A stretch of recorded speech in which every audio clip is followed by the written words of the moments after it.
Jetzt kommt die Glasl hoch aus dem Musical 3 Wünsche frei. Da geht es ums bayerische Reinheitsgebot und wenn das nicht in der Bierzeit wie das Augustiner passt, dann weiß ich es auch nicht.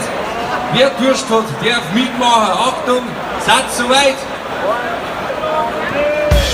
Nur ein Hof und ein Holz und ein Wasser allenfalls, das beim Trinken nicht so schnapp mehr ist, beim Bierbrauen nicht erlaubt.